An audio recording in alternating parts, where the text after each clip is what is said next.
오늘 야고보서 두 번째 시간입니다. 우리 지난 시간에는 야고보에 대해서 살펴봤는데 예수님의 동생이죠. 그리고 예수님을 요한복음에 나타난 것처럼 안 믿은 사람이고 더 나아가서 우리 형이 미쳤다, 집에 가둬야 된다, 그런 사람이었는데 그 야고보가 변화된 것이죠. 그래서 그가 뭐라고 얘기하냐면 하나님과 우리 주 예수님의 종, 나는 누구냐? 자기 자신을 표현하기를 나는 예수님의 동생이다. 그래도 되거든. 맞는 말이잖아요. 그런데 예수님이 내 형으로서 그치는 게 아니고 나는 하나님과 주 예수의 종이다. 그렇게 표현하고 있어요. 그 말은 하나님도 나의 주인이시고 예수님도 나의 주님이시다. 그런 표현이죠. 그리고 나는 하나님의 종이고 예수님의 종이다. 그래서 야고보는 이제 변화된 것이죠. 성찬식 최후의 만찬도 거부하고 박차고 나갈 정도로 그 자아가 강한 사람이었는데 그가 이제 부활하신 예수님을 만난 후에 변화되어서 우리 사도행전에 보면 초대교회의 그 12사도를 가장 대표하는 그 예루살렘 공의회의 의장으로 30년 동안 그렇게 봉사하고 그의 믿음이 얼마나 충만해졌던지 순교합니다.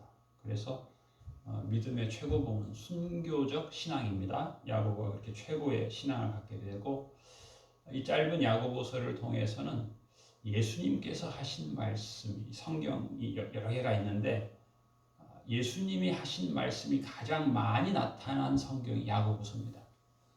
그처럼 야고보서가 중요한 것이죠. 오늘 첫 번째 주제는 이제 시험입니다. 시험.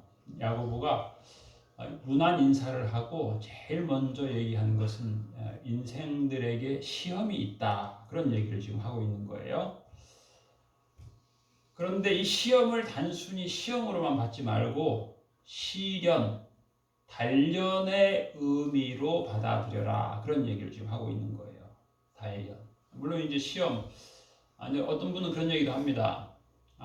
시험에 빠지지 않기를 우리가 기도해야 되는데 그러기 위해서 말씀 충만하겠습니다. 그래가지고 내가 오늘은 성경 말씀대로만 살겠습니다. 아침에 일어나면 성경을 핀다는 거예요. 성경을 펴. 그런데 여기에도 시험이 있어요. 성경 말씀을 탁 피니까 가롯 유다가 목을 매니라. 그렇다고 내가 가서 목맬 수는 없는 건데 또 딱 폈더니 너도 가서 이와 같이 하라. 또 탁 폈더니 속히 하라. 이건 시험이죠. 그렇죠? 그러니까 이거 분별을 잘 해야 되는 거예요.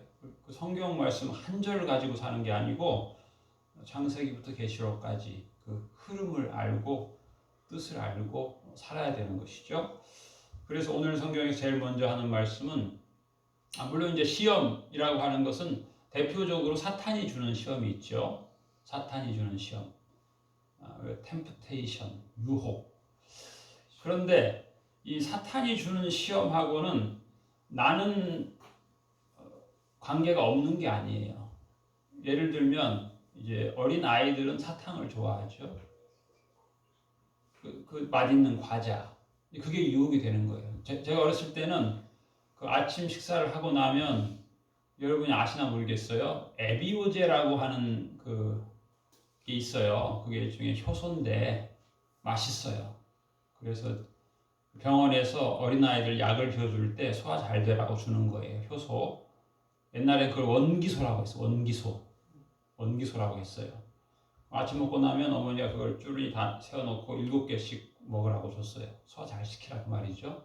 그리고 이제 그것을 저기다 장롱 위에다 올려놨어요. 그리고 어머니 외출하면 우리가 그걸 어떻게 하면 저걸 먹을까? 기어 올라가가지고 그걸 그냥 한 조각씩 먹는 거야. 그리고 올려놓는 거야. 그 유혹이죠. 맛있으니까. 맛있는 것이 유혹이 되는 거예요. 내가 좋아하는 게. 그리고 이제 어머니가 포도당을 사다가 국자에다가 이렇게 녹여가지고 소다 넣어가지고 부려가지고 설탕에 굴려가지고 해줬거든. 그리고 엄마 없을 때 혼자 해먹으면 안 된다 그랬는데 그게 아니야. 그 포도당 그 설탕 빵이 맛있으니까 어머니가 멀리 가면 우리가 하는 거예요. 그런데 그리고 이제 감쪽같이 한다고 했는데 어머니가 와서 이거 해 먹었구나. 국자를 우리가 베낀다고 베끼지만 그 설탕이 타가지고 늘어붙어가지고 잘 안 베껴지거든요. 하지 말라고 했는데 맛있으니까 하는 거죠. 유혹이에요. 맛있으니까. 그런 간단한 유혹이 있는가 하면 또 뭐 더 큰 유혹도 있죠. 뭐 이제 알코올 중독자들 같은 경우 술집에 대한 유혹. 근데 거기서 멀어져야 되는데 또 어리석은 사람은 술집에 가서 시험에 들지 말게 하옵소서 기도한다는 거예요. 그건 아주 어리석은 거죠. 멀어져야 돼. 술집하고 술하고 멀어져야 되는데 술을 놓고 주여 어찌하오리까 그러면 안 되는 거예요. 멀리 떨어져야 돼. 멀리. 그걸 생각해야 되는 거죠. 그래서 오늘 말씀에서는 여러 가지 시험이 있다 이렇게 말씀하고 있죠. 다양한 시험. 남녀노소 어린아이 때는 어린아이에게 유혹이 되는 게 있고 끊을 수 없는 게 있고 또 이제 청소년들에게는 또 청소년대로 또 이제 자라는 20대는 또 20대대로 또 30대는 30대대로 그 나이에 따라서 뭐 그렇다고 해서 늙으면 또 아무 시험이 없냐 그렇지도 않아요. 그런 말 있죠. 노욕이란 말이 있어요. 늙어도 욕심이 있다는 거예요. 늙어도 자기는 없는 것 같은데 남이 보기엔 있을 수 있는 거예요. 또 어린아이들이 뭐 순진무구하다 하는데 순진무구하지 않아요. 제가 지난주에 TV에 그 슈퍼맨이 돌아왔다에 그 벤틀리 윌 있죠. 샘의 아들 두 아들이 있는데 그 큰아이가 제법 이제 한 너댓 살 된 것 같은데 자고 일어나 보니까 옷에도 물이 묻어 있고 이불에도 물이 있어요. 이거 내가 오줌 쌌나 보다 오해를 하는 거죠. 그러니까 자기 동생한테 아빠한테 말하지 말라고 얘기해요. 근데 그 어린애가 동생은 뭐 이제 한 2살이나 될까요? 그런데 참 영악하더라고요. 그래서 형 그러면은 내가 함구하는 대신에 내 말 들으라고 하더니 바로 돌변해 애가. 형을 완전 노예로 생각하는 거야. 형 뭐 물 떠와 막 시키는 거야. 근데 그게 정도를 넘어가요. 이 일을 시키고 이 일을 완수하기 전에 또 이 일을 시켜. 계속 형을 완전히 탈진하게 만드는 거야. 이 2살짜리가. 숨긴다고 숨긴 게 뭐냐면 그 이불을 갖다가 욕조에 숨기는 거야. 물론 애들 얘기지만 이게 이제 사람의 죄성하고 연관이 되는 것 같아요. 그게 뭐 자기가 오줌 쌌으면 쌌다 하면 될 건데, 그런데 나중에 알고 보니까 형이 자고 있는데 물병에 있는 걸 컵에 따르다가 쏟은 거예요. 자기가 형 이불에다가 물을 쏟고 형 옷에 물이 묻게 했는데 형이 그걸 오줌 싼 걸로 오해하니까 얘기해야지. 형 사실은 내가 물 쏟은 거다 해야 되는데 심뚝대고 형 오줌 쌌구나 그러면서 형을 막 겁박하는 거예요. 참 악하죠? 2살짜리가. 우리는 2살짜리는 참 순진무구하다, 뭐 착하다, 선하다 그렇게 생각하는데 전혀 아니더라고요. 아주 2살짜리가 얼마나 악한지 모르겠어요. 그리고 이제 형이 좀 동작이 굼뜨면 뭐라 하냐면 아빠! 그러는 거야. 형 잃는다는 거지. 그럼 형이 막 초죽음이 돼. 그걸 즐기더라고 동생이. 야 정말 참 그것도 어떻게 보면 시험이죠. 그 아이 편에서 본다면 네. 이제 하나님께서 요셉을 부르시는데 이집트로 부르시죠.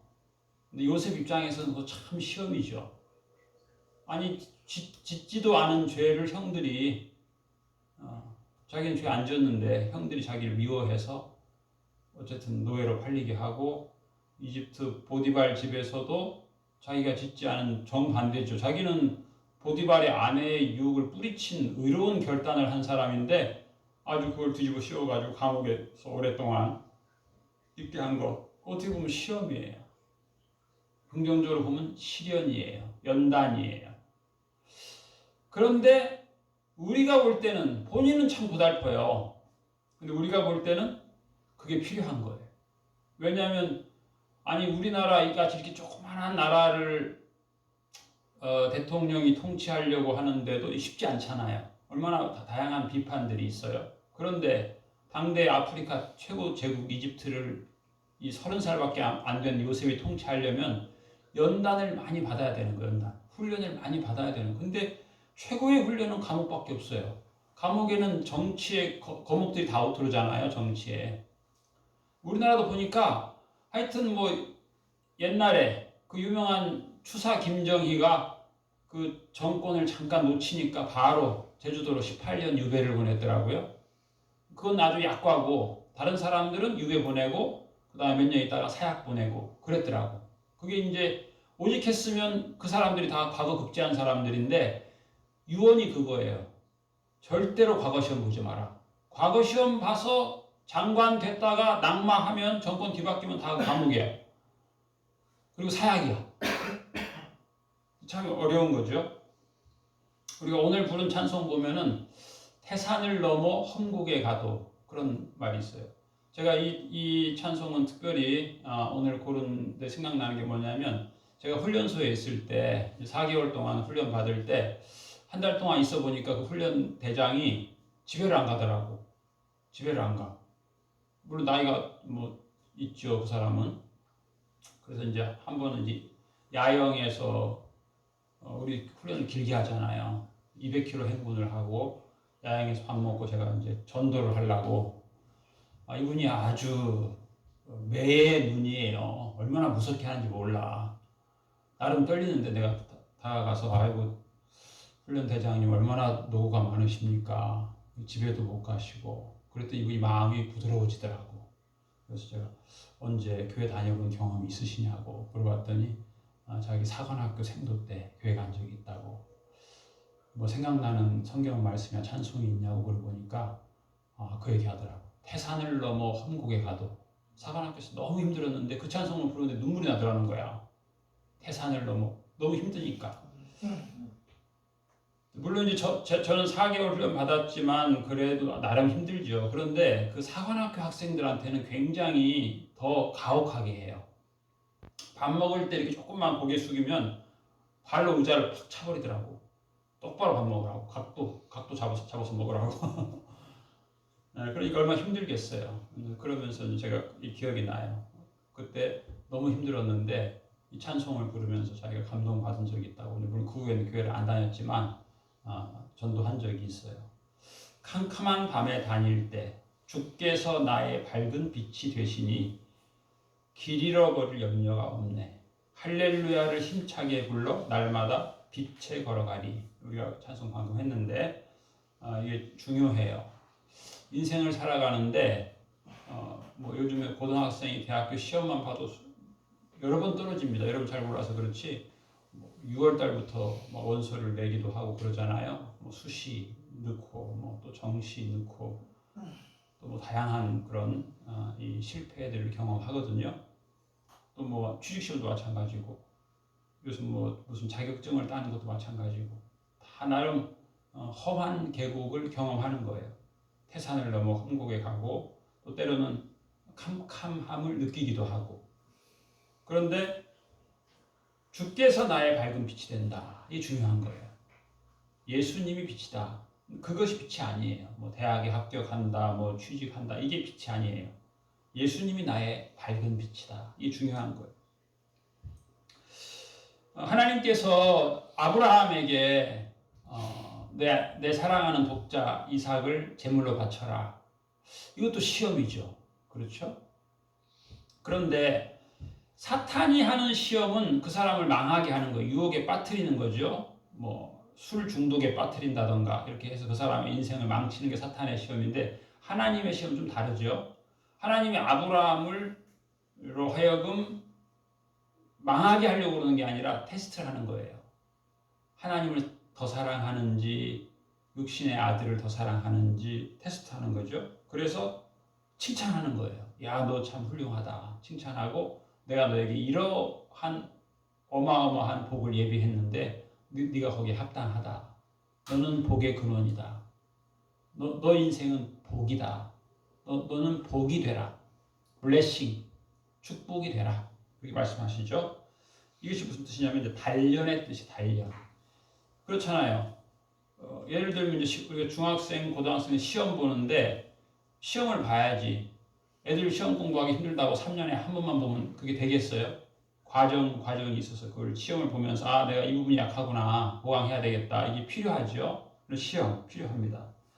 그런 의미에서 그러나 우리가 보통은 그러죠. 시험 없는 인생을 원하는 거죠. 예를 들면 주님 오늘도 성령 주셔서 시험이 없는 인생 살게 해주세요. 기도할 수 있죠. 그런데 성경을 자세히 보면 예수님이 최초의 공생애를 시작한 것이 이제 마가복음 같은 경우는 1장 12절이에요. 거기 무슨 말이 되어 있냐면은 성령이 곧 예수를 광야로 몰아내신지라 그렇게 되어 있어요. 원래 그 성경 원문에 보면은 성령이 예수를 광야로 던졌다. 그 야구에서 공 던지듯이 던졌다. 그렇게 표현되어 있어요. 여기도 표현이 성경도 그대로 되어 있죠. 광야로 몰아내신지라 이렇게 되어 있어요. 성령이. 성령은 우리 생각에는 성령은 우리가 어려운 일을 안 당하게 편안하게만 살게 하는 분이라고 하는 그런 생각이 조금 있어요. 그런데 성경을 보면 마가복음 1장 12절에 성령이 곧 예수를 광야로 몰아내신지라 이렇게 되어 있어요. 그리고 바로 앞에 11절에 보면 뭐라고 되어 있냐면 하늘로부터 소리가 나기를 너는 내 사랑하는 아들이라 내가 너를 기뻐하노라. 하나님이 예수님이 이제 공생애를 딱 시작할 때 너는 내가 사랑하는 아들이다. 내가 너를 기뻐하노라 해놓고 바로 광야로 보냈다는 거예요. 우리 생각에는 기뻐하노라. 그러므로 오늘 궁궐로 입성해서 호의호식해라. 이게 맞을 것 같은데 정반대예요. 그리고는 40일을 금식기도 하게 하는 거죠. 마태복음 4장 1절 2절에 보면은 예수님께서 똑같은 내용이에요. 자, 우리 찾아볼까요? 마태복음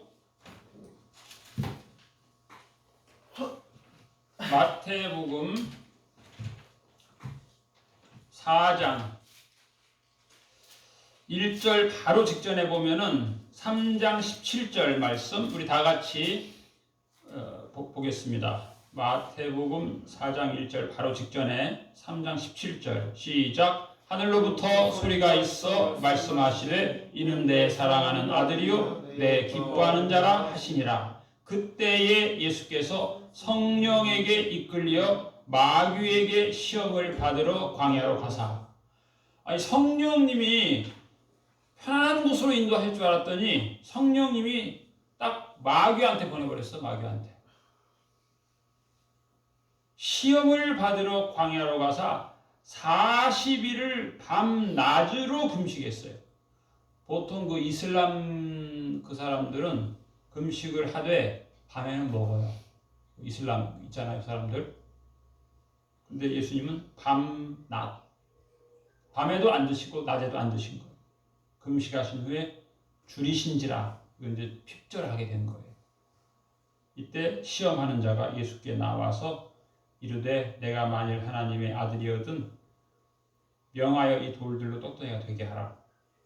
예수께서 대답하여 이르시되 기록되었으되 사람이 떡으로만 살 것이 아니요 하나님의 입으로부터 나오는 모든 말씀으로 살 것이라 하였느니라. 예수님은 하나님의 말씀으로 충만해가지고 가장 치명적인 시간이잖아요. 사람이 40일을 굶으면 얼마나 그야말로 이 돌이 떡으로 보일 지경인데 할 수 있는 건데 예수님이 말씀으로 충만해가지고 이겼어요. 그 영어 성경에 보면은 whenever라고 되어 있는데 이게 무슨 말이냐면 시험이 올 때마다 그런 뜻이에요. 우리 야고보서에 너희가 여러 가지 시험을 당하거든 온전히 기쁘게 여기라. 시험을 당할 때마다 어려움이 올 때마다예요. 어려움이 올 때마다 유혹을 받을 때마다. 근데 이제 그것은 이제 여기서 말하는 건데 힘들 때 힘들어서 좀 절망감이 오고 실패감이 오고 낙심이 될 때 기쁘게 여겨라. 왜? 슬프니까. 아이고 슬프다 계속 슬프다만 할 것이 아니고 거기에 긍정적 의미를 발견해라 그 뜻이죠. 여긴다라고 하는 단어가 중요합니다. 이거는 불행한 것이다. 이건 힘든 것이다. 이것은 끝장이다. 그게 아니고 여기에 긍정적 의미가 있다. 이런 생각을 해야 된다는 뜻이죠. 시험이라고 하는 그 원래 성경 원문, 그리스 원문에는 페이라스모스라고 하는 단어인데 이 의미는 던져보다 그런 뜻이에요. 건드려보다 그런 뜻이에요. 옛날에는 우리가 캠핑을 했잖아요. 캠핑. 산에 가면 밥을 해 먹었어요. 옛날에는. 밥을 하려면은 그 밥이 설어요. 왜냐하면 산은 높은 데는 기압이 적어가지고 밥이 설어요. 그래서 반드시 냄비 위에다가 돌을 올려놔요. 돌을. 그렇다고 해서 집에서 돌을 가져갈 수는 없잖아요. 산에 가서 이제 돌을 구하게 되는데 이렇게 보면은 이렇게 돌 조금씩 나온 부분이 있어요. 발로 차요. 발로 차서 흔들리면 계속 차고 안 흔들리면 안 차요. 왜 그럴까요? 안 흔들린다는 얘기는 뿌리가 깊다는 얘기예요. 그건 캐기 힘들어요. 마찬가지예요. 사탄도 발로 차보는 거예요. 흔들리나 안 흔들리나. 믿는 자들을. 그래서 흔들리면 계속 차는 거야. 계속 체임을 당하는 거예요. 안 채야 돼. 좀 아파도 안 아픈 척 해야 돼. 자꾸 이렇게 죽는 소리 하고 그러면은 더 차요. 사탄이 공격할 때 그걸 알아차야 돼요. 여러분들이 이거 사탄이 저 사람을 통해서 지금 나를 공격하는구나. 그걸 알게 되면 우리가 기뻐할 수 있어요. 승리할 수 있어요. 그런데 그걸 몰라. 그냥 사탄의 존재를 못 봐. 그냥 저 사람이 지금 나를 힘들게 하는구나. 나도 같이 힘들게 해야 되겠구나. 이렇게 되면 이제 시험에 빠지는 거예요. 예를 들면 이제 에티오피아 여왕, 이제 그 아프리카 역사를 보면 어떤 때는 아프리카 제국을 이집트가 다스릴 때가 있고 어떤 때는 에티오피아가 다스릴 때도 있고 그래요. 이 에티오피아가 상당히 대제국인데 이 사람이 솔로몬에 대한 소문을 들었어요. 그래가지고 솔로몬의 지혜를 시험하라고 왔어요. 엄청난 크레오파트라처럼 엄청난 재물을 가지고 이스라엘 방문한 거예요. 성경에 나와 있죠. 근데 시험했어요. 솔로몬을. 얼마나 지혜로운가. 그리고는 솔로몬의 지혜에 탐복을 했어요. 그리고는 전 세계에 소문을 냈어요. 그래서 솔로몬이 대제국을 이룹니다. 아프리카 대륙에서 유럽으로 가는 거 그 관세를 받고, 유럽에서 아프리카로 가는 거 관세를 받고, 또 거기서 아시아 가는 거 관세를 받고, 지중해를 제패하는 거예요. 그러니까 시험이라고 하는 건 물론 부담은 되는데 통과하면 거기에 또 다른 영광이 또 있는 거예요. 그리고 이제 전설에 의하면 이 이디오피아 여왕이 아주 이뻤다고 합니다. 솔로몬에게 간청했다 그래요. 나하고 할 것만 자달라고. 그래가지고 솔로몬이 잤다는 거 아니에요. 그래서 그 유대인이 있어요. 이디오피아에 유대인이 있어요. DNA를 조사해 보니까. 그래서 요즘에 그 이스라엘에서는 소련의 그 연방 중에 독립 여러 나라가 있거든요. 그 중에 한 나라가 소련의 저 중심부에도 유대인 국가가 있더라고. 책을 보니까. 그 사람들을 귀환을 시켜요. 고토로 회복한다. 그래서 이디오피아에 있는 유대 혈통이 있는 사람을 이스라엘로 귀국하는데 이스라엘 정부가 상당한 재정을 동원해서 하고 있어요. 구소련 지역에 오늘 우리 1절에 나온 것처럼 12지파가 전 세계로 흩어졌거든요. 그 회복을 이제 도모하는 그런 것들이 있어요. 그래서 솔로몬은 이 에티오피아 여왕이 솔로몬의 지혜를 시험하는 그 과정을 통해서 오히려 또 영광스럽게 되는 그런 적도 있어요. 그런 의미에서 이제 우리도 마찬가지죠. 우리도 인생에 다양한 시험도 있고 그런데 그것을 긍정적으로 믿음으로 잘 소화하게 되면 그게 더 오히려 업그레이드가 되는 것이죠. 이제 이 시험은 또 두 가지입니다. 내적 시험이 있고 외적 시험이 있어요. 외적 시험은 시련의 의미가 강하다고 보는 게 좋을 것 같아요. 시련, 단련의 의미가 강하다고 보는 게 좋은 거죠. 긍정적으로 보는 거죠. 종합하면 로마서 8장 28절이에요. 저를 따라 합시다. 하나님을 사랑하는 자, 곧 그 뜻대로 곧 그 뜻대로 부르심을 입은 자들에게는 부르심을 입은 자들에게는 모든 것이 합력하여 모든 것이 합력하여 선을 이루느니라. 선을 이룹니다. 그래서 인생에 때로 이렇게 좀 어려운 그런 상황들이 일어날 때 이 말씀이 중요한 거예요. 합력하여 선을 이룬다. 모든 것이 합력하여 선을 이룬다. 이것이 이제 기뻐하는 태도죠. 이 믿음을 가지고 있으면 인생에 어려움이 있을 때 합력하여 선을 이루시는 하나님이다. 내가 거기에 지금 쓰임 받는다. 내가 지금 단련 받고 있다. 그러므로 힘들어 할 수도 있지만 기뻐해야 되겠구나. 기쁘게 여길 수 있구나. 로마서 5장에 보면은 다만 이뿐 아니라 우리가 환난 중에도 즐거워하나니 그랬어요. 환난 중에도 즐거워하나니 이는 환난은 인내를, 인내는 연단을, 연단은 소망을 이루는 줄 알미로라 그랬어요. 그 다음에 또 중요한 건 뭐냐면 믿음의 시련이라고 그랬어요. 오늘 야고보서에 보면 믿음의 시련. 물론 우리는 다양한 게 뭐 생각할 수 있는데 믿음이 지금 단련되고 있다. 이런 생각을 해야 된다는 거예요. 뭐 누구 걱정거리 많이 있는데 그걸로 끝나는 게 아니고 지금 내 믿음이 단련되고 있다. 누구 때문에 또 어떤 사건 때문에 어떤 어려움 때문에 내 믿음이 단련되고 있는 것이다. 제가 어제 새벽에 내미산에 등산 갔다 왔어요. 무슨 생각했냐면 물론 이제 그저께는 비가 왔잖아요. 내가 좀 날씨가 좀 좋아지면 제가 비가 올 때 등산하고 싶다 이런 생각이 저한테 있어요. 왜냐하면 제가 옛날에 30년 전에 그 훈련소에 있을 때 그 200km 행군을 하는데 그 무장을 하고 행군하거든요. 당연히 우비를 쓰죠. 비가 오니까. 여러분 6.25 때 우리 일반적으로 우리나라는 6월 25일쯤 되면 그게 우기예요. 그러니까 옛날로 말하면 전쟁은 우기 때 안 하는 거예요. 그렇죠? 옛날에 이성계가 왕의 명령을 받고 요동정벌을 하러 가다가 회군한 이유가 뭐냐면은 우기에는 무기가 녹이 슬어서 힘들다는 거예요. 그런데 북한은 그 우기를 틈타서 공격한 거고 우리는 그 우기에 취약해서 부산까지 후퇴한 거죠. 제 친구 부인은 간호사인데 야간 근무하고 나면 좀 자고 일주일에 2번씩 전국의 100대 명산을 다 등산을 했는데 또 안 돼. 근데 그러는 거야. 비가 오나 눈이 오나 등산 간대. 대단한 거죠?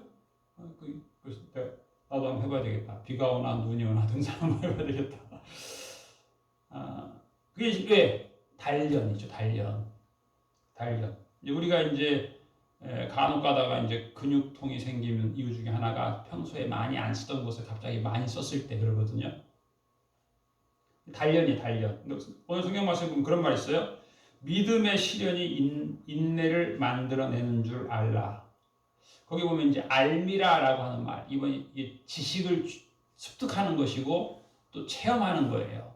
이제 안다라고 하는 그 기노스코라는 단어가 알게 되는 게 중요한 거예요. 모르면 기뻐할 수 없어요. 내 눈에는 안 보이지만 하나님의 섭리가 있다. 이걸 알면 힘들지만 덜 힘들 수 있는 것이죠. 모르면 엄청 힘든 거예요. 그렇죠? 요셉이 믿음이 없으면 감옥 간 게 얼마나 힘들겠어요. 감옥에서 한 7, 8년 아주 힘들죠. 그런데 거기에서 이제 하나님은 당대의 왕에게 나름 뭐 직언을 한 사람들은 감옥 가잖아요. 그럼 나름 얼마나 그게 있겠어요. 우리나라 조선시대 역사를 읽어보면 왕에게 직언을 한 사람은 대부분 감옥 가더라고. 바른 말, 충성된 말 하면 감옥 가는 거예요. 간신처럼 그냥 설탕 발린 말만 하면 그냥 자꾸 승진하고. 그러니 그 충신들하고 7년 동안 감옥에서 같이 살으니 거기에서 배우는 게 얼마나 많겠어요. 나는 왕한테 이 말 하다가 감옥 왔다. 나는 왕한테 저 말 하다가 감옥 왔다.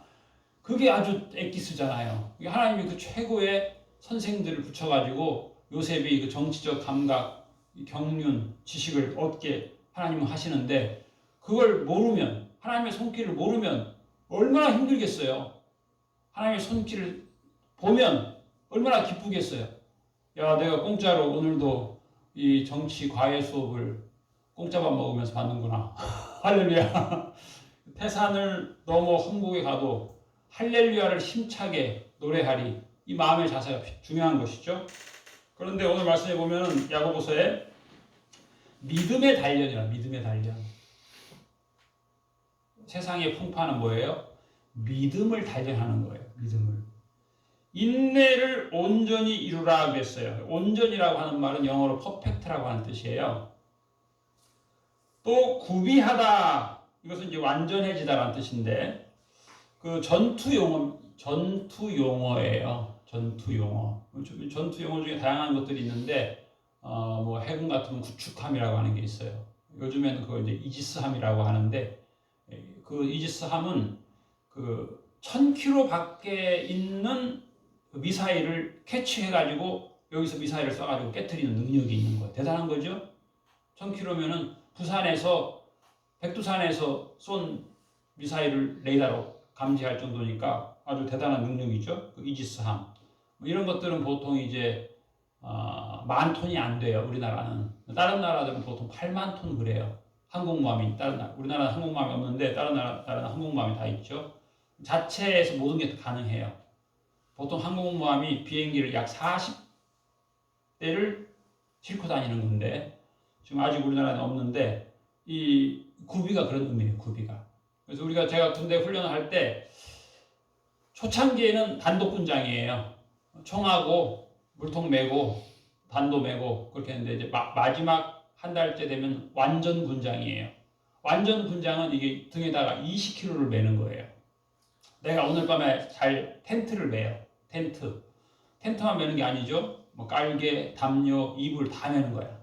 그리고 메면은 힘들죠. 얼마나 힘든지 몰라요. 그런데 그렇게 돼야 이 야영을 할 수 있고 야영할 때 이제 저체온증으로 죽지 않는 것이죠. 완전 군장이에요. 완전 군장. 그런 의미가 있어요. 시험, 단련, 인내 이 과정을 통해서 우리가 이렇게 구축하는 거예요.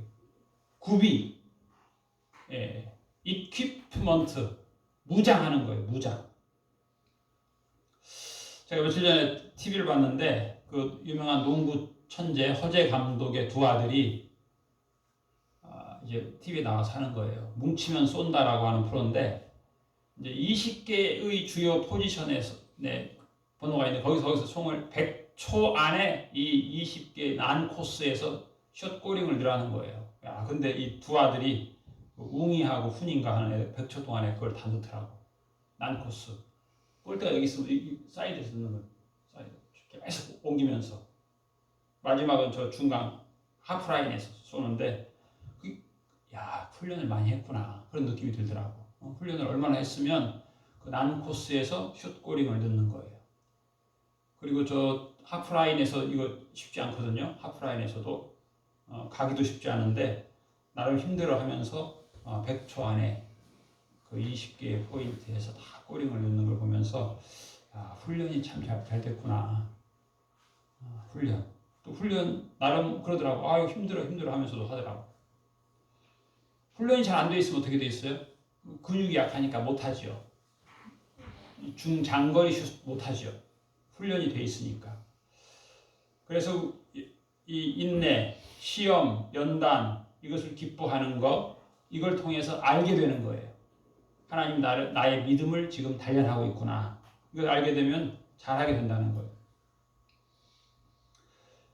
결론은 뭐예요? 조금도 부족함이 없게 하려 함이라. 어려움이 생겼을 때 부족함이 없게 되려면 그렇잖아요.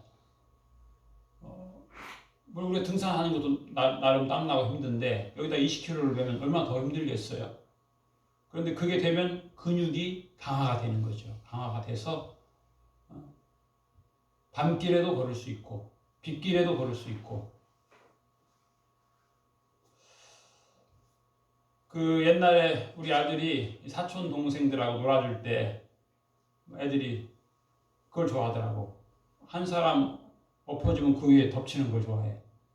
여러 명이 하는 거죠. 그것도 어떻게 보면 힘든 일이에요. 여러 명이 하니까. 그러니까 우리 아들이 내가 맨 밑에 엎어질게. 니네들 다 올라. 아, 우리 아들이 힘이 좋으니까. 견디는 거예요. 그렇죠? 근데 어떻게 보면 힘들어요. 힘이 없으면 힘든 거예요, 그건. 근데 내공이 있으니까, 내가 힘이 세니까 다 나 눌러. 나 견딜 거야. 근데 기쁨으로 환영하며 견디는 거예요. 동생들이 좋아하니까. 그리고 내가 그동안 단련했으니까. 인내라고 하는 그 그리스어가 휴퍼포네라고 하는 단어인데, 이 말이 무슨 뜻이냐면 밑에 있다는 뜻이에요. 밑에 있다. 밑에서 깔리면 힘들죠. 그런데 능력이 있으면, 강함이 있으면, 단련이 돼 있으면 가능하다는 거예요. 결론적으로 오늘 야고보서 말씀은 시련을 긍정적으로, 신앙적으로, 성경적으로, 예수님의 마음으로, 예수님의 자세로, 예수님처럼 승리하도록 그렇게 우리가 준비하는 시간, 연단하는 시간이 필요하다는 것입니다. 예수님이 사탄의 유혹을 말씀 충만해서 물리치고 말씀으로 승리한 것처럼 여러분들이 인생의 다양한 시험과 풍파, 환난을 말씀으로 충만해서, 믿음으로 충만해서 승리하는, 준비하여서 승리하는, 연단, 단련해서 승리하는 우리 모두가 되시길 축복합니다. 기도하겠습니다. 하나님 아버지, 우리가 인생을 살아오면서 다양한 시험, 풍파, 환난을 맞이하게 되는데 시험과 환난과 풍파만 바라보고 낙심하고 염려하고 주저앉는 믿음 없는 자 되지 않게 하여 주옵시고, 그 가운데서 단련되는 나의 근육이 강화되고 영적 근육이 강화되고 나의 믿음이 연단되어서 전천후에 능력자가 되게 하는 하나님의 섭리를 저희들이 알게 하여 주옵시고, 다양한 원치 않는 환경 속에서도 기쁘게 여기라는 말씀을 기억하고 예수님처럼 모든 시험을 말씀 충만하여서 승리하는 복된 삶을 살아가는 저희 모두가 되게 하여 주시옵소서. 감사드리며 예수님 이름으로 기도하옵나이다. 아멘.